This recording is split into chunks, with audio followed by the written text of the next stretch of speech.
Welcome back. आज हम करेंगे क्वेश्चन 9 का सी, जो कि है create a class number having the following features. ठीक है, तो मैं एक फाइल बनाऊंगा क्वेश्चन 9 सी, क्वेश्चन 9 सी डॉट जावा। ठीक है, अब इसके अंदर मुझे कहा है कि मुझे क्लास बनाना है, तो क्लास नंबर बनाऊंगा। ठीक है, और इसके अंदर क्या होगा आप देखते चलो। तो अब इसके अंदर है कि एट्रीब्यूट कौन सा चाहिए, तो एक तो है इंट फर्स्ट नंबर, ठीक है, और इंट सेकंड नंबर भी है। तो इंट मैं सिर्फ फर्स्ट रखूँगा और सेकंड रखूँगा। ठीक है, पूरा नहीं लिखूँगा, फर्स्ट नंबर सेकंड नंबर। फिर एक है डबल रिजल्ट, तो डबल रिजल्ट। ठीक है, अब क्या है कि store the result of arithmetic operation perform on a and b. ठीक है, तो ये तो पता चल गया आपको। अब क्या है कि मेंबर फंक्शन है। मेंबर फंक्शन सबसे पहले है constructor to initialize the value of A and b. तो मैं कंस्ट्रक्टर बनाऊंगा, तो number int x int y. अब ये दिस डॉट फर्स्ट को सेट करेगा x and this dot second को सेट करेगा वाई। ठीक है, तो ये हो गया कंस्ट्रक्टर। अब क्या कहा है कि एक ऐड मेथड जो स्टोर करेगा sum of A and B in result. तो ये लो void add,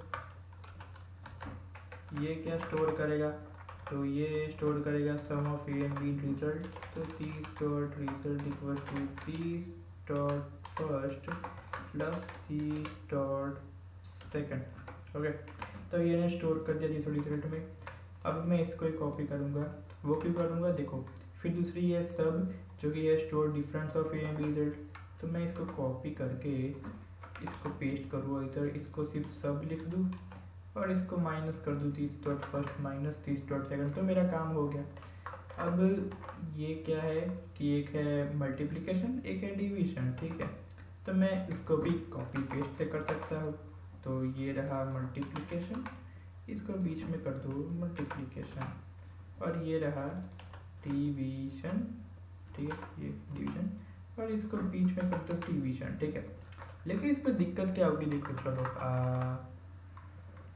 test to see if b is zero and throw an appropriate exception since division by zero is undefined. ठीक है, display a menu to the user to perform the above four arithmetic operation. तो सबसे पहले मैं मेनू बनाऊंगा। ठीक है, तो मेनू के लिए इधर मेन फंक्शन चाहिए। उसके बाद स्कैनर क्लास भी चाहिए क्योंकि मुझे इनपुट देने पड़ेंगे। तो एस इक्वल्स टू स्कैनर, और मैं इधर से ही स्कैनर क्लास को इंपोर्ट कर लूँगा। ठीक है, तो मैं इधर जाऊँगा, क्विक फिक्स में जाऊँगा और इंपोर्ट स्कैनर। ठीक है, तो ये हो गया इंपोर्ट स्कैनर। अब मैं क्या करूँगा, इधर सिस्टम होना चाहिए। अब मैं क्या करूँगा, अब मैं फर्स्ट नंबर का इनपुट लूँगा। तो मैं क्या करूँगा, सीस आउट एंटर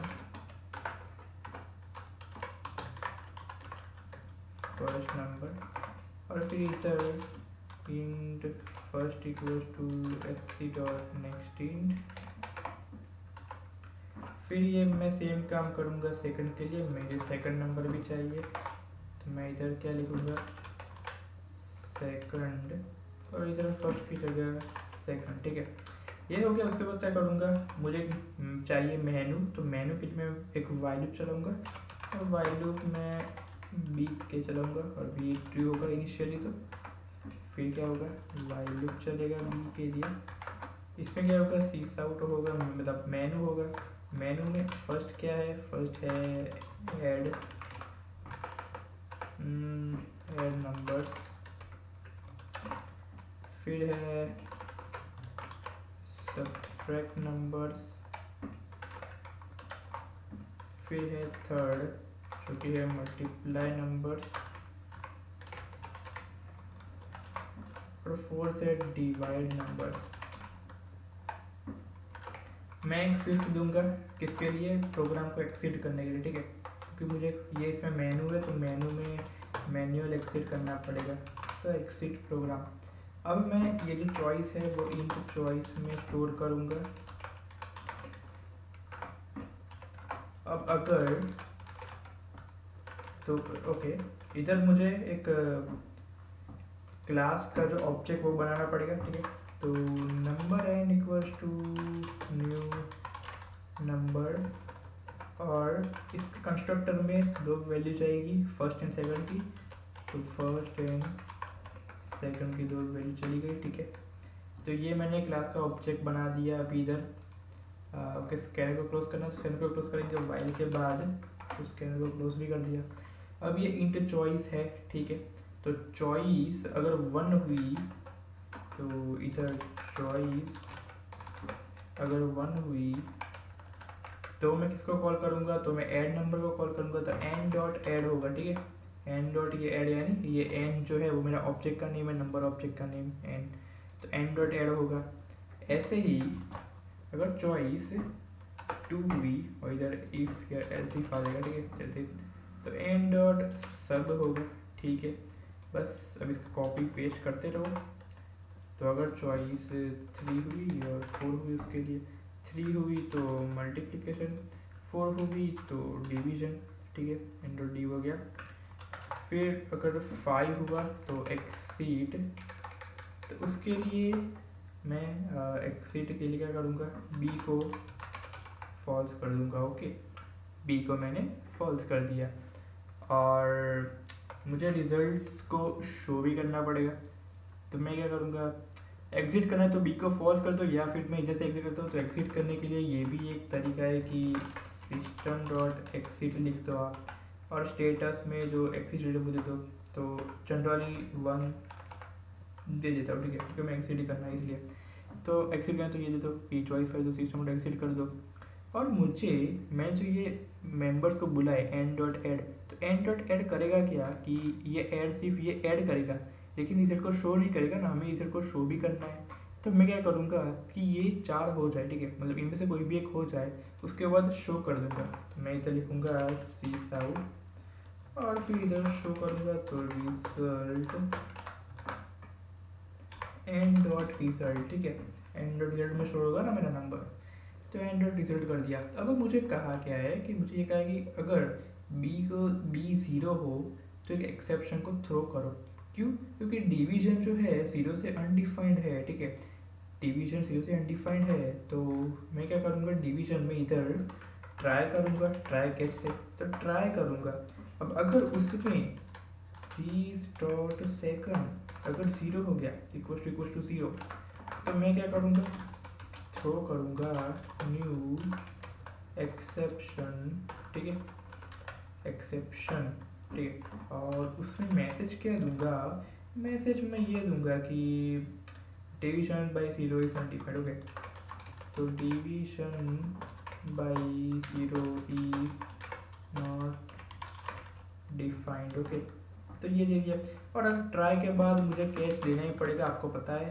कैच में ये एक्सेप्शन दूंगा, एक्सेप्शन ई, और E dot print stack trace, ठीक है, ये दे दूंगा। अब क्या होगा, अब मुझे ये चाहिए कि अगर ये एक्सेप्शन आ गया, ठीक है, अगर ये एक्सेप्शन आ गया ना, तो क्या होगा, तो होगा ये कि एक्सेप्शन ये लिख देगा, ठीक है, ये होगा, और फिर वापस से ये लूप घूम रही होगी, ठीक है। तो मुझे ऐसा नहीं करना है, मुझे ऐसा करना है कि अगर एक्सेप्शन थ्रो हो गया तो उसके बाद प्रोग्राम को क्लोज कर दो। तो ट्राई और कैच ब्लॉक में, ठीक है, अगर ट्राई और कैच में से कोई भी एक ब्लॉक अगर प्रिंट हो, उसके बाद हमारे तीसरा एक ब्लॉक आता है जो कि होता है फाइनली, वो ऑप्शनल होता है, ठीक है, ऑप्शनल है इसलिए हमें यूज़ नहीं करते हैं, ठीक है। लेकिन आपको ऐसा करना है कि ट्राई कैच में से कोई भी हो, फाइनली तो हो, इसका कोड रन हो ही हो, ठीक है। ट्राई और कैच कैसा है कि ट्राई अगर ट्राई हो गया तो कैच का कोड नहीं रन होगा, अगर ट्राई नहीं हुआ तो कैच का कोड रन होगा। लेकिन फाइनली में अगर कुछ भी हो, ट्राई भी हो, कैच भी हो, कोई भी रन हो, फाइनली तो रन होगा ही होगा, ठीक है। तो मैं क्या करूँगा कि अगर एक्सेप्शन आ गया, ठीक है, तो मैं फाइनली को कॉल करूँगा। लेकिन उससे अच्छा क्या करूँगा, उससे अच्छा मैं एक लॉजिक यूज़ करूँगा कि अगर मैं इधर एक इंट बनाऊँगा, इंट रेस 0 कर दूँगा। अब अगर ये 0 हुआ 30 डॉट सेकेंड, तो मैं रेस की वैल्यू को 1 कर दूँगा। अब अगर रेस 1 हो गया तो मुझे क्या करना है, रेस 1 हो गया तो मुझे प्रोग्राम को एक्सिट करना है। उसके लिए सिस्टम डॉट एक्सिट काम आएगा ना, सिस्टम डॉट एक्सिट स्टेटस में 1, ये हो गया। अब एरर कौन सी है, ओके, इधर वाई होना चाहिए, ओके। तो बस मेरा प्रोग्राम तैयार हो गया। अब अगर मैं 0 दे दूँ तो ये एक्सेप्शन थ्रो करेगा, प्रोग्राम को क्लोज कर देगा। तो देखो मैं अगर 9 दिया और 0 दिया, अब अगर मैं डिवाइड करूँ फोर्स यूज़ करके तो देखो ये एक्सेप्शन दे दिया, division by 0 is not defined. और अगर मैं दूसरे कोई ऑपरेशन करूँ तो वो अच्छे से चलेंगे, ठीक है। तो मैं दिखा था वो भी, तो मैंने 4 किया 5 किया, अगर ऐड किया तो होगा 9, तो देखो रिजल्ट हो गया 9। सब्ट्रैक्ट किया तो -1, तो देखो -1 हो गया, ये रहा ना -1। हाँ, अब अगर मल्टीप्लाई किया तो 4 5 क्या हुआ 20 ये, और ठीक है डिवाइड किया तो होगा 0.0। ओके, तो अगर डिवाइड ये क्या चाहिए, डिवाइड में डबल, हाँ इधर मैं टाइप कास्टिंग कर दूँ तो हो जाएगा, तो डबल, ठीक है। तो ये मैंने क्या किया, ये टाइप कास्टिंग कर दी, तो अब ये 4/5.8 शो करेगा, ठीक है। तो बस ये था मेरा प्रोग्राम, आई होप आपको समझ आ गया होगा, ठीक है। नहीं आया तो फिर से वीडियो को देख लो, आपको समझ आ जाएगा। तो मिलते हैं अगले वीडियो में, तब तक के लिए bye bye, see you, have a good day and please like and subscribe to this channel.